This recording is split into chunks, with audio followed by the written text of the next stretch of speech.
C'est-à-dire, comment vous vous protégez? Eh ben, on ne se met pas trop au soleil. Pas trop au soleil. On essaye. Ouais. On ne pas trop se mettre au soleil, on se met de la crème. Oui, la crème 50? Non, de protection. Celle-ci. Ouais, 50 plus. Oui, plus protection. Voilà, ça c'est très bien. Voilà, comme ça. Ok. Vous mettez un chapeau de temps en temps?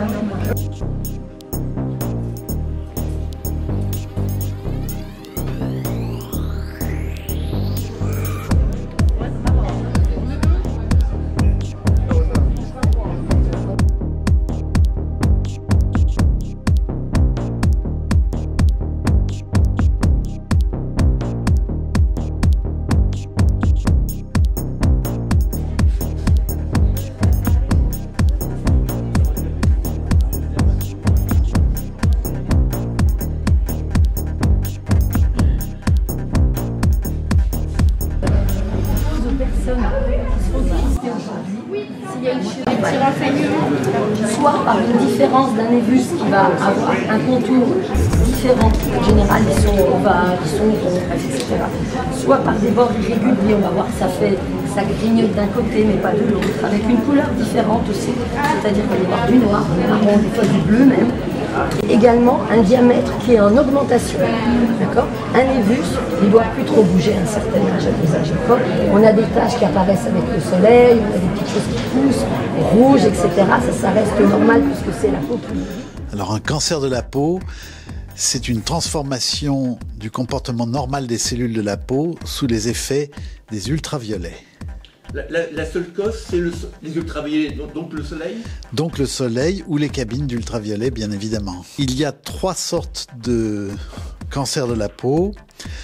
Il y a les 2 catégories, les carcinomes et les mélanomes. Les carcinomes sont développés à partir de la structure normale de l'épiderme et les mélanomes sont développés à partir des cellules pigmentantes, dont notamment les grains de beauté, mais également à partir de toutes les cellules pigmentantes qui sont réparties dans l'épiderme. En matière de carcinome, les cancers de la peau démarrent par ce qu'on appelle des kératoses actiniques ou des maladies de Bowen. Ce sont des taches réparties sur les zones exposées au soleil, c'est-à-dire le visage, le dos des mains, les avant-bras, les jambes.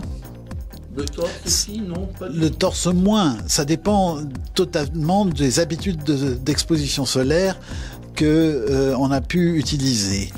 Les carcinomes démarrent comme des kératoses actiniques, puis petit à petit s'épaississent et les cellules ayant tendance à pénétrer dans le derme vont donner des lésions cornées avec un relief qui à ce moment-là peuvent devenir saignantes.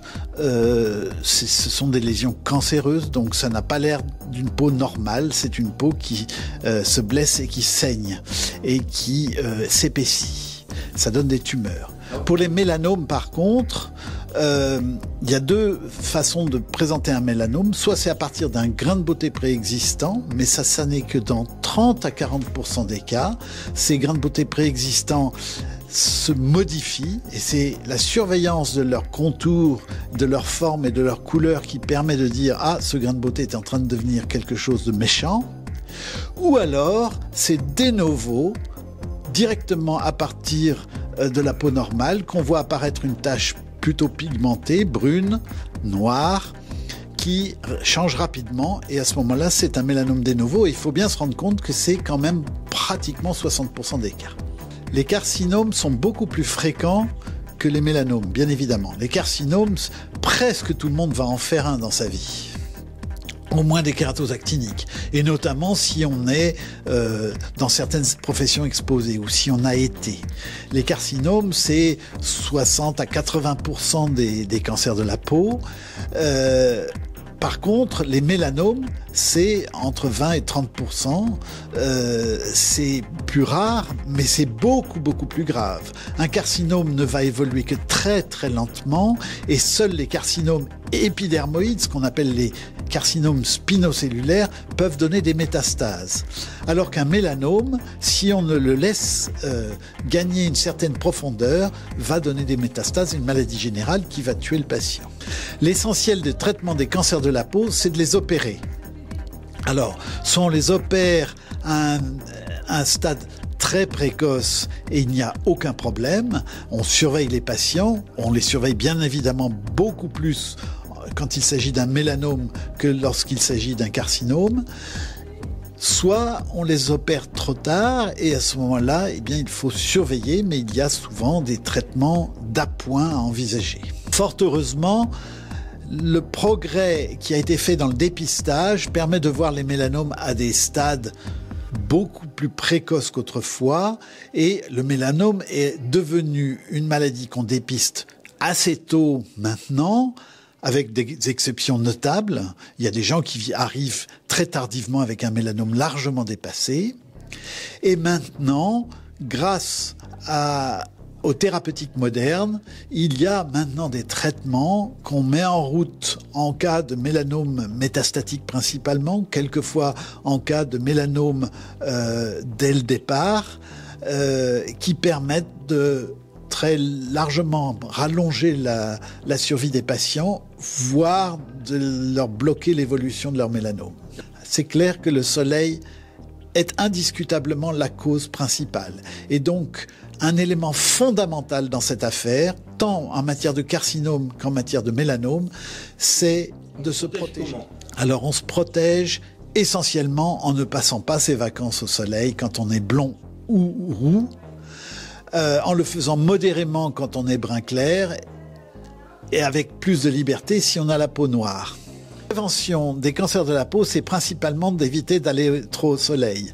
Quand on a une profession exposée, on peut malheureusement difficilement éviter les expositions solaires, mais donc il faut prendre des moyens de protection et ces moyens de protection sont principalement les vêtements et les vêtements colorés. Les vêtements blancs bloquent principalement les infrarouges et permettent d'avoir moins chaud sous ces vêtements. Mais ça ne bloque absolument pas les ultraviolets. Ce qui bloque les ultraviolets, ce sont les vêtements de couleur et de couleur sombre.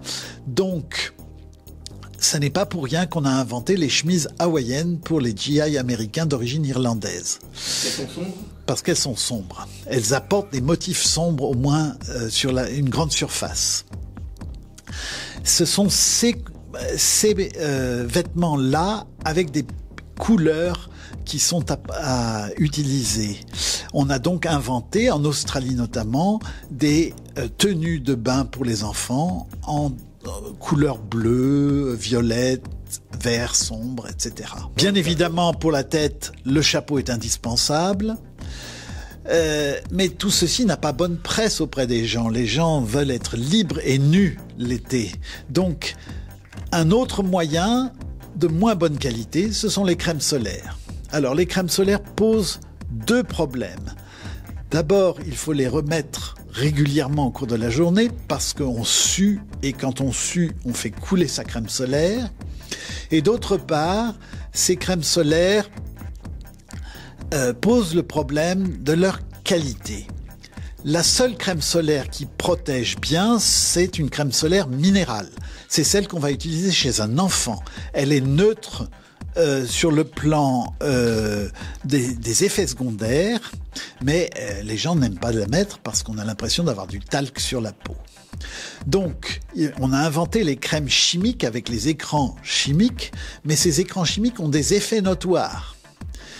D'une part, il bloque bien les ultraviolets B, mais pas les ultraviolets A. Donc, quelqu'un qui met de la crème solaire très régulièrement va être bien protégé contre les UVB, qui sont les plus cancérigènes, mais va prendre des UVA également, qui finissent par être cancérigènes à dose forte, et qui ne provoquent pas de coups de soleil. Donc, on n'a aucun moyen de savoir si on a pris une dose exagérée d'UVA.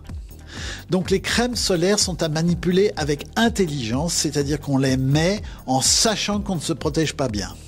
Les indices, c'est la guerre des indices au niveau de l'industrie chimique, bien sûr, et pharmaceutique, qui veut absolument avoir le meilleur écran solaire.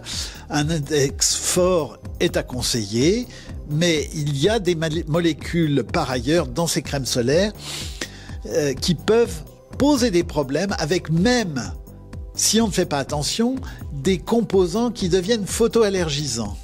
Donc, prenons garde, les crèmes solaires sont à choisir avec énormément de précautions et à manipuler en sachant ce qu'on fait, c'est-à-dire qu'on se protège mal et donc on n'y reste pas trop longtemps. Les gens qui s'exposent énormément au soleil, on sait que 30 ans plus tard, ils développeront des cancers de la peau. Alors, bien entendu, ceci est dépendant de ce qu'on appelle le phototype. Il y a des phototypes clairs, des phototypes moyens et des phototypes sombres. Les phototypes sombres n'ont même pas vraiment besoin de se préoccuper de cette situation en dehors de leurs paumes et de leurs plantes. Les noirs, par exemple, voilà, n'ont pas besoin de s'inquiéter, sauf s'ils voient une tache noire se développer sur leurs paumes ou leurs plantes blanches. Par contre, les phototypes moyens doivent prendre des précautions raisonnables et les phototypes clairs doivent absolument éviter les vacances au soleil. Je ne pense pas que le changement climatique modifie gravement le risque de cancer de la peau. Ce risque de cancer de la peau a toujours existé. Il est dépendant essentiellement du comportement des gens.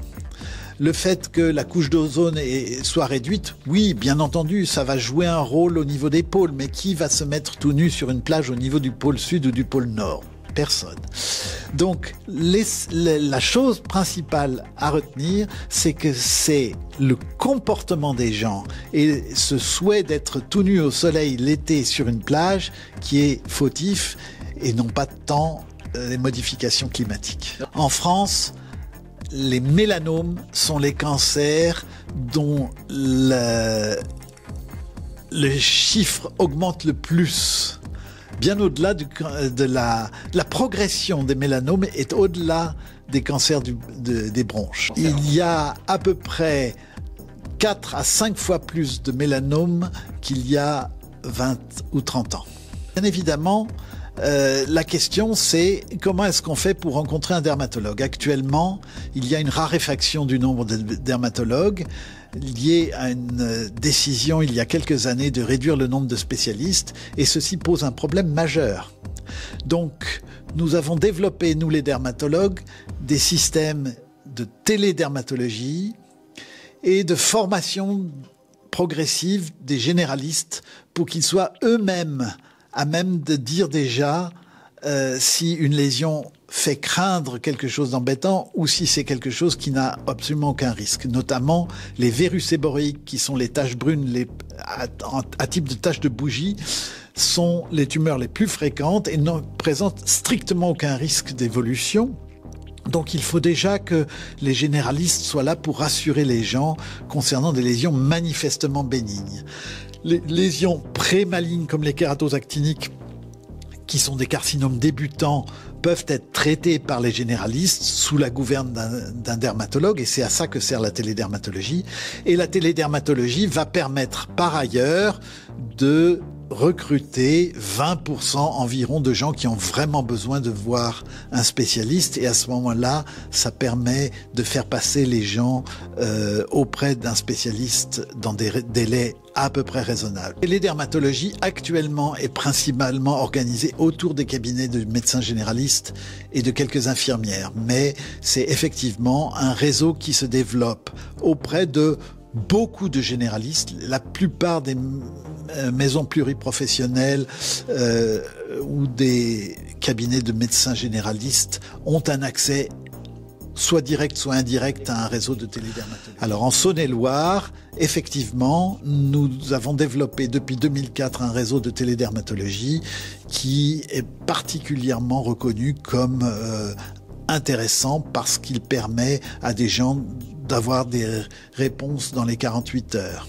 Aujourd'hui est organisée dans le service de dermatologie de l'hôpital de Chalon-sur-Saône une journée de dépistage offerte gratuitement aux gens, à condition qu'ils ne viennent nous montrer que des tumeurs. Et nous ne sommes pas là pour leur répondre concernant d'autres problèmes dermatologiques. Nous sommes là pour voir des tumeurs qui inquiètent les gens et essayer de leur apporter une réponse rapide en cas de dépistage d'une tumeur classée comme inquiétante. Alors, l'examen se passe comment? C'est un examen simple, je pense. On voit les gens tout nus et on leur dit « Vous pouvez repartir tranquille » ou « Vous avez un rendez-vous dans les 15 jours ou un mois en fonction de la gravité de ce qu'on observe. » C'est organisé aujourd'hui pour que ce soit à l'hôpital. Le problème des cancers de la peau, c'est qu'ils surviennent 30 ans après l'exposition fautive. Donc, responsable. Donc, le problème, c'est que les sujets jeunes ne veulent pas particulièrement se présenter parce qu'ils veulent encore leur liberté. Et ce sont effectivement des gens d'une cinquantaine d'années, 60, 70 ans, 80 ans, qui viennent montrer le résultat de leurs expositions solaires précédentes.